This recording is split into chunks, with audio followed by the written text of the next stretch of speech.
Bangladesh premier লিগের high voltage ম্যাচে আজ মাঠে নামবে রংপুর রাইডার্স ও ফরচুন বরিশাল। মিরপুর শেরেবাংলা স্টেডিয়ামে ম্যাচ শুরু সন্ধ্যা 6:30টায়। এর আগে আসরে প্রথম জয়ের খোঁজে দুপুর 1:30টায় মাঠে নামবে রাজশাহী ও ঢাকা ক্যাপিটাল। বিস্তারিত রাফি আমিনের রিপোর্টে। চ্যাম্পিয়ন তকমা গায়ে জড়িয়ে টুর্নামেন্টে পা রেখেছিল রংপুর রাইডার্স ও ফরচুন বরিশাল। শুরুটাও হয়েছে দারুণভাবেই। আসরের উদ্বোধনী ম্যাচে দুর্বার রাজশাহীর দেওয়া 198 রানের লক্ষ্য সহজেই পার করে ডিফেন্ডিং চ্যাম্পিয়ন বরিশাল। তাতে প্রথম ম্যাচেই 200 রানের ইনিংস দেখে দর্শকরা।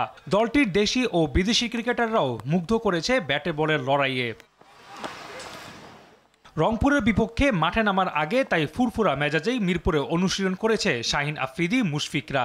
মিশন জয়ের ছন্দ ধরে রাখা। এদিকে বিপিএলের দুইবারের শিরোপাধারী রংপুর রাইডার্সও এবারের আসরে রয়েছে দারুণ ফর্মে। ব্যাটে বলে ঝলক দেখিয়ে টানা 2 ম্যাচে জয় নিয়ে এখন পর্যন্ত পয়েন্ট তালিকার সবার উপরে তাদের অবস্থান। তৃতীয় শিরোপায় চোখ রেখে আসর শুরু করা গ্লোবাল সুপার লিগ চ্যাম্পিয়নদের মিশন এখন বরিশাল বধের মধ্য দিয়ে তালিকায় নিজেদের অবস্থানটা ধরে রাখা। এর আগে দিনের প্রথম ম্যাচে নতুন রূপে আসা ঢাকা ক্যাপিটালের প্রতিপক্ষ দুর্বার রাজশাহী। হার দিয়ে আসর শুরু করা দু দলের মিশন এই ম্যাচে জয়ের হাসি হাসা। রাফি আমিন, RTV।